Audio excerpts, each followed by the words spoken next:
আরিফুলের Korea দেখি শিখি পেজের পক্ষ থেকে আপনাকে স্বাগতম জানাচ্ছি।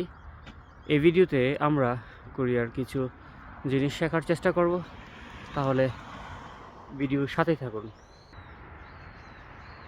আমি এখন কোরিয়ার একটি পার্কে আছি। এই যে দেখতে পাচ্ছেন, সুনসান নীরবতা, খুবই পরিষ্কার পরিচ্ছন্ন, এবং এখানে একটি পার্ক রয়েছে এবং সুন্দর একটি পুকুর রয়েছে এবং চারদিকের পরিবেশ এটি। এই ভিডিও থেকে বা এই ক্লিপগুলো থেকে, মুহূর্তগুলো থেকে আপনি কি শিখতে পারছেন? আমার মগজ বা আমার চিন্তা থেকে আমি যা শিখতে পারছি সেটি হচ্ছে, এই যে ফ্রেমগুলো দেখতে পাচ্ছেন যে খয়েরি কালারের, এই খয়েরি কালারের ফ্রেমগুলো পুরো কোরিয়ার জুড়ে সরকারিভাবে যে কাজগুলো হয় খয়েরি কালার একই ডিজাইনের, তা থেকে শিখতে পারি আমরা। সরকারি যে কাজের প্রজেক্টগুলো আছে একই কালার হলে একটা প্রতিচ্ছবি যে এটা সরকারি একটা জিনিস, সম্পদ। আবার এই কালারটি এমন একটা কালার, প্রিমিয়াম কালার, যেটি কিনা দেখলে, বাস্তবে দেখলে আরও বেশি সুন্দর। জানি না কতটুকু আপনি ভিডিওতে দেখতে পারতেছেন। এবং এখানে যে ফ্লোরটি দেখতে পাচ্ছেন আপনি, এই যে ফ্লোরটি আপনি দেখতে পারতেছেন যে এটা একটা কনক্রিটের, বাট এটা কিন্তু কনক্রিটের নাই। দেখেন, আমি সব ইয়ে করি, কোনো শব্দ নাই। এটি এক প্রকারের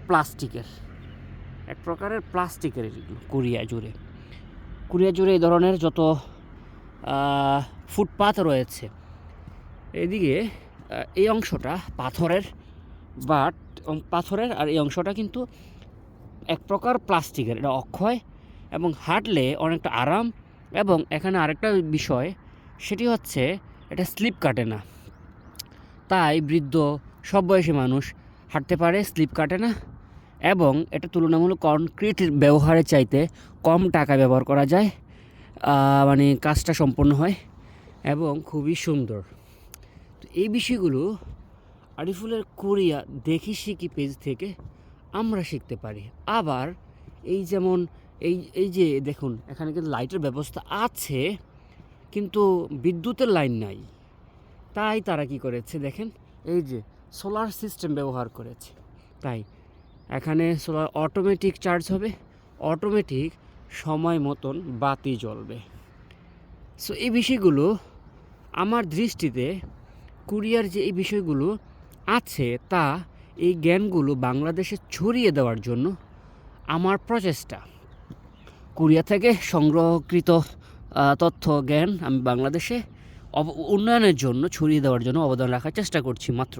এটা এই দেখুন, এই যে প্লাস্টিক, কিন্তু এটা কিন্তু প্লাস্টিক, দেখছেন? এই যে প্লাস্টিক। সো এই যে এগুলো খুব অক্ষয়, আমি অনেক জায়গায় দেখেছি। তবে এখন কিন্তু অনেক মানে দেখুন, এই যে বরফ হয়ে গিয়েছে, এখন কিন্তু খুব ঠান্ডা। তারপরও ঠান্ডা অতিক্রম করে আমি আপনাকে শেখানোর বা দেখানোর চেষ্টা করছি। এখান থেকে যে জ্ঞান অর্জন করছি, তা থেকে আমাদের বাংলাদেশে এই জ্ঞানটুকু ব্যবহার করলে আরও দেশের উন্নয়ন হবে আমি বলে মনে করি। Thank you for watching this video.